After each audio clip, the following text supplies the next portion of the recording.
but I do respect the work you do and what you're faced with.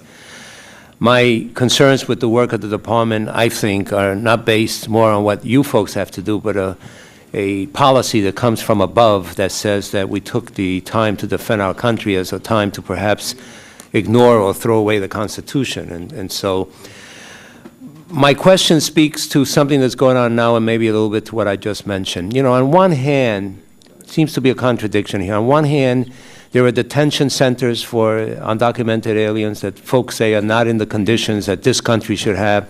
There are deportations that are dividing families. I have a bill in now to try to get judges to be allowed to be judges in determining whether an American-born child, a U.S. citizen-born child, needs to have his father or his mother around rather than have them deported and break up the family. And so we have all that situation concerning the need to protect our borders, and I think many have taken that as an opportunity to move against immigrants.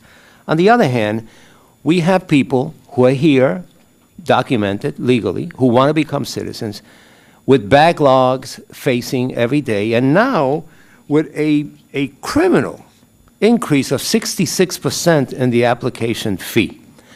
Now, I realize that that is not totally under this committee's jurisdiction. And I realize I'm not the chairman, and I think the chairman is a great man, and so is the ranking member. But I tell you one thing, if I was chairman of this subcommittee, my top priority would be to tell you that you're not going to get a penny of those $35 billion you have coming unless you get rid of that fee increase. Because that fee increase takes the American dream of citizenship away from many people. They can't reach it. They can't make it. And again, I know this, you know, you could tell me, well, we have to do this in order to pay for the work we do, in order to balance the sheet. I could tell you, I was a bookkeeper a long time ago. I was a banker. I know how to play with these numbers. I know how you can find money within $35 billion to do what you have to do. I know you're going to tell me that's another committee, or maybe the chairman's going to tell me that. It's another committee, judiciary, that has to deal with this. But I think if you wanted to do this and send a message that if you're here legally and you want to become a citizen, we will help you. We will not make it hard for you, that you could find a way to get rid of that fee increase. And I, and a lot of folks in this Congress, would be very appreciative. Well, thank you, Congressman.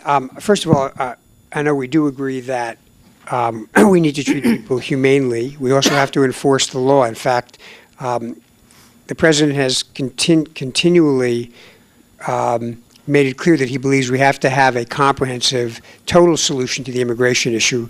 It can't only be enforcement. There has to be a path, a temporary worker program, and we need to get that done. At the same time, we have laws we have to enforce. And in fact, if we don't enforce the laws, we're in the worst situation, which is hypocrisy, where we pay lip service to the law, but we don't enforce it. Now, one of the issues you raise is the question of backlogs. And one of the President's promises, I think, in 2000, which was carried out by the head of USCIS and has been completed, was the reduction of the backlog. And basically, we have essentially eliminated the backlog, the waiting line for citizenship, with the exception of the delays caused by the need to perform background checks. There's a certain category of people where the background check becomes more complicated than the straightforward records check. And frankly, that's an issue we're working with the FBI on to see if we can close that gap. I will tell you something else that we're doing in the interest of humanity. I read a piece in the paper about how for some people, because of the delay, they were in jeopardy of losing their Social Security benefits because you have to have citizenship within 7 years. So I directed the director of USCIS, Emilio Gonzalez, and he has executed this, to make sure that we screen all of the people pending in the waiting line for those who have that issue, and make sure we expedite their treatment so that they get their citizenship before they lose their Social Security benefits. But finally, we come to the fee rise. And as you pointed out, it's a bookkeeping issue. Congress has mandated that this be a program that is funded by fees, not by appropriations. If we do not have sufficient, we've not had a comprehensive fee revision for about 10 years. If we do not get fees that are adequate to do the job, it is absolutely predictable that the backlog will grow again.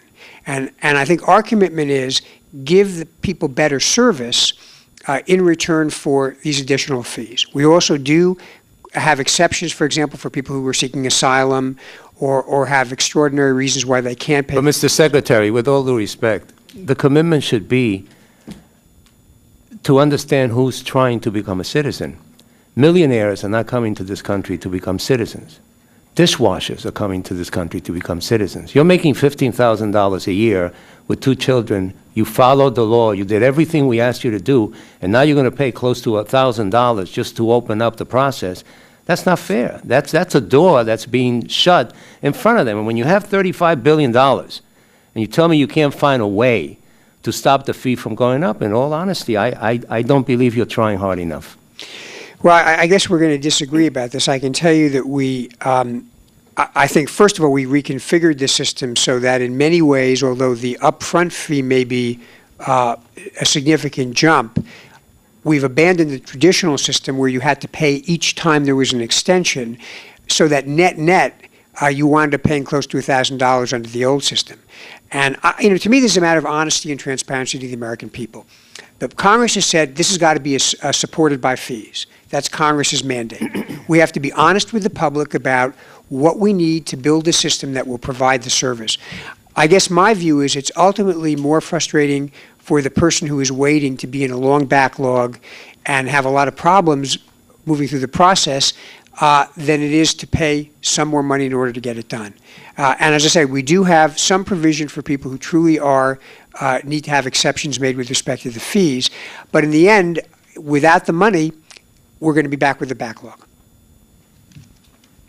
Mr. Adderholt.